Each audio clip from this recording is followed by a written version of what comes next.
E aí, pastora, qual que foi esse momento? Ah, foi esse que o pastor falou? Ou você também teve algum momento ali de, sei lá, você falou que tem bastante história, às vezes teve alguma história aí que também te deu um... Como eu disse, eu vim do mundo, né? Então, Sim, assim, eu vivia em balada, eu bebia pacas, fumava pacas e conheci Cristo. Mas teve algo que foi revolucionário na minha vida para conhecer, assim, que foi quando no hospital a gente estava com a nossa filha internada com 8 meses e a Paola, no Hospital Sabará, ela estava ali já há 4 dias, teve bronquiolite, teve os dois vírus, né, adenovírus e vírus sincicial respiratório, e ela faleceu nos meus braços e ela voltou a viver. Então, assim, para mim essa foi uma experiência, assim, foi um start, porque nós falamos de Deus, nós lemos a palavra de Deus, nós dizemos que conhecemos a Deus, mas muitas vezes vivemos numa superficialidade. E eu lembro que quando eu me converti, você começa a ler a Bíblia, eu sempre gostei muito de estudar. Teve duas passagens que logo no início da minha conversão me chamaram muito a atenção, que é andou Enoque com Deus e foi trasladado, e eu fiquei pensando, meu Deus, o que este homem fez para não experimentar a morte? E a oração do rei Ezequias, né, que mudou a sentença dele antes mesmo de Isaías chegar na metade, né, do palácio. E eu sempre pedia para Deus me revelar.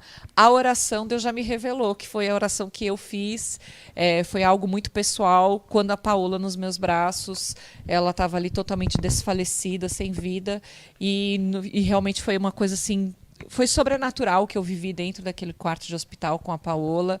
Deus voltou e deu vida à Paola. você consegue contar em detalhes como que foi essa situação?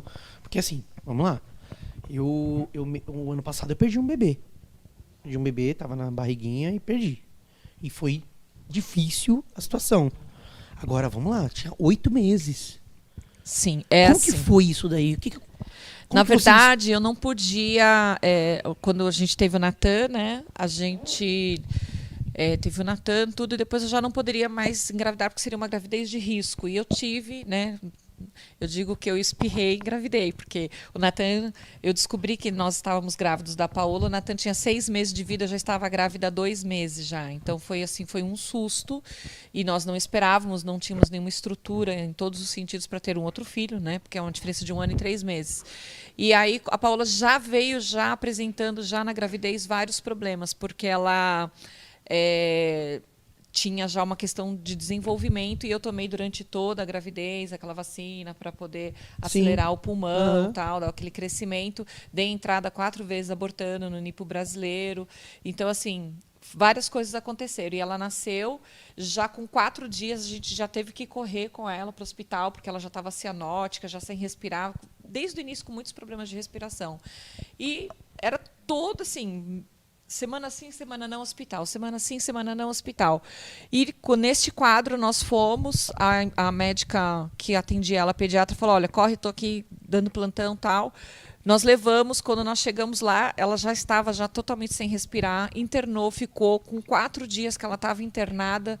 Eu já levantei lá, tinha um lugarzinho assim para brincar com as crianças, assim, para você, né, interter. E aí ela quase não respirava, ela estava aquela assim, bem pouquinho, ela não tinha forças para respirar. Aí chama um, chama dois, chama três. Daqui a pouco, quando eu fui ver, o quarto lotado de gente. E ela aqui no meu colo.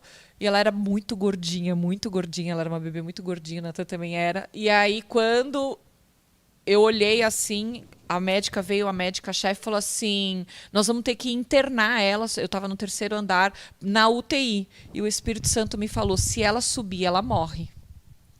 Eu virei as costas, como se fosse um filme, sabe? Quando para e ficam Sim. só as vozes no fundo. Eu virei as costas para todos, e todos ali, me dá ela, mãe, mãe, me dá ela, mãe, mãe, e põe aqui, faz aqui. E eu simplesmente eu ignorei todo mundo. E eu ali eu fiz, e eu falei assim, Senhor, eu preciso dessa oração que mude a sentença da minha filha. E aí aquele desespero, mãe, foi um caos, assim, era um caos atrás de mim, e eu não quis saber daquele caos, eu me virei as costas, mandei uma mensagem para o esposo, falei, corre para cá que a Paola tá muito mal. E aí eu virei as costas totalmente para aquele povo e comecei a falar e fiz a minha oração com Deus. a oração de um arrependimento, a oração de quebrantamento, de pedido de perdão, porque as pessoas estão na igreja e acham que só porque está há muito tempo na igreja que ela não tem que se arrepender. Porque ela já se arrependeu um dia. Mas eu tenho que me arrepender e me converter todos os dias da minha vida. E eu tenho que buscar aquilo que está no livro de Colossenses 3:2, que é buscar as coisas do alto e não as coisas da terra.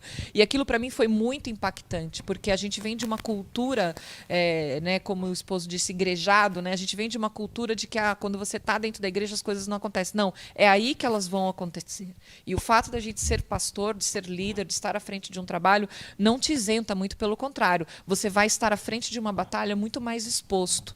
Só que ninguém te ensina isso. Você descobre no meio do caminho, quando você está na frente da batalha, quando está vindo a flecha em cima de você.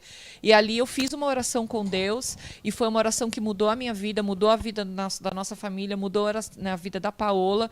Ali, quando eu terminei aquela oração, ela voltou. Aí ela, sabe, literalmente, o sopro de vida foi colocado novamente dentro dela. Aí eles, me dá aqui, mãe. Aí já ali mesmo entubaram ela, colocaram o cânula, enfim, uma série de coisas, fizeram todo o procedimento dela. E assim, desde então, né, desde o meu ventre, na verdade, tem muitas, a Paola também, você pode chamar ela um dia que ela vai te contar toda a história dela também, tem muito testemunho também de vida, onde o inimigo tenta muito contra a vida dela, e isso mudou completamente a nossa história. Que lindo, hein, cara? Lindo, lindo, lindo. É um processo que só quem passa sente o que é. A gente só consegue imaginar. Agora, entender é só quem está vivendo aquilo, né? E... É difícil.